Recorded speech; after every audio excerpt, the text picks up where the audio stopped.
তো মিষ্টি দি বলো কি রান্না বান্না হচ্ছে? এখানে যে খিচুড়িটা বসিয়েছি, গোবিন্দভোগ চালটা বসিয়েছে, আর আমি এই কুমড়োটা এটা একটু আদা ভেজে আমি দিয়ে দিয়েছি, কারণ গোবিন্দভোগ চাল তো ফুটতে বেশিক্ষণ টাইম লাগে না। আর ডালটা এখানে সিদ্ধ করা আছে, মুগ ডাল আর মটর ডাল সিদ্ধ করে রেখেছিল এখানে। ও দারুণ একটা সেন্ট আসছে। ডাল দিয়েছি, আর এই জন্য আমি কুমড়োটা আলুটা দিয়ে দিয়েছি, এখন থেকেই সিদ্ধ হয়ে যাবে। আর এর ভিতরে এখন আমি দিয়ে দেবো ডাল। এর ভিতরে এখন ডাল চলে যাবে, তাই তো?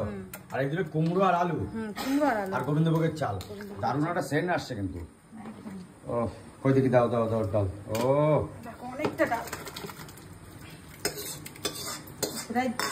দেখতে হচ্ছে মিষ্টিতে কিন্তু আজকে বাড়িতে খিচুড়ি রান্না হচ্ছে, আজকে জমিয়ে খাবো। আজকে কিন্তু হাড়িতে দিয়েছিলাম, তা হাড়িতে ভরবে না, কারণ খিচুড়িটা না একটু পাতলা, সবাই মিলে বাড়ি সবাই মিলে খাবে, তাই তো? তা দেখতে পাচ্ছ বাইরে কিন্তু ঝিরঝিরি বৃষ্টি হচ্ছে, আর সেই বৃষ্টির ওয়েদারে আজকে কিন্তু গোবিন্দভোগের খিচুড়ি হচ্ছে।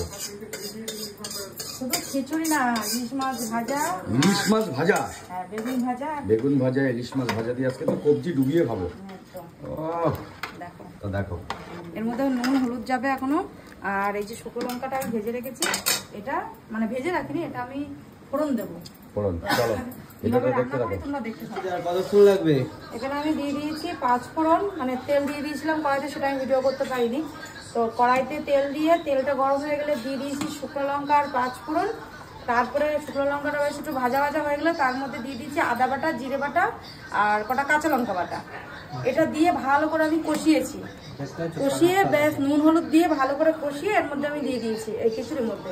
তারপরে এরকম হয়ে দেখো কালারটা এসে গেছে, বেশ নামানোর মতন হয়ে গেছে। আর এখানে আমি একটুখানি নামিয়ে নিলাম, দেখবো যে নুন ঝালটা বেশ ঠিকঠাক আছে কিনা। একটু চিনি দিয়ে দিয়েছি, ঘিটা দিলে ভালো লাগতো, কিন্তু যেহেতু ঘিটা নেই তো ঠিক আছে, কোনো ব্যাপার না, ঘি না দিলে অসুবিধা হবে না।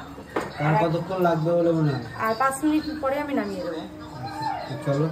আর এদিকে ভাত বসিয়েছি কটা, কারণ একজন ভাত খাবে, খিচুড়ি খাবে না, তো সেই জন্য কটা ভাত বসিয়ে নিয়েছি।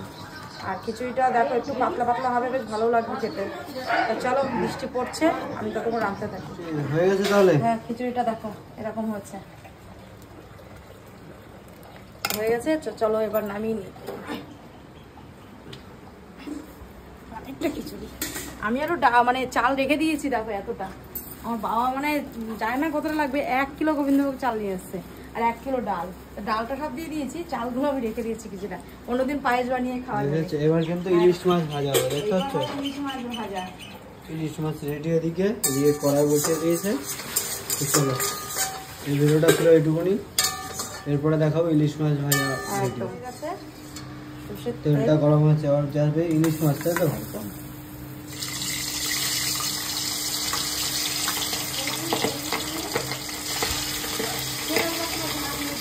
কটকট করে ফুটছে।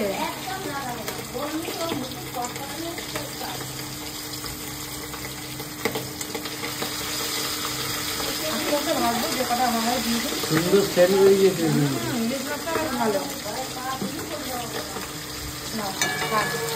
চলো এবার একা একই ইলিশ কটা সব ভেজে নিই, তারপরে দেখাবো মানে পুরো থালিটা। ফাইনালি কিন্তু খিচুড়ি রেডি হয়ে গেছে। মিষ্টি দি বলো, খিচুড়ি তো রেডি হলো, কি কি প্লেটে রয়েছে এটা বলে দাও। এখানে আছে আলু ভাজা, ইলিশ মাছ ভাজা আর বেগুন ভাজা। বেগুন ভাজা আরও আছে, একটা দিয়েছি।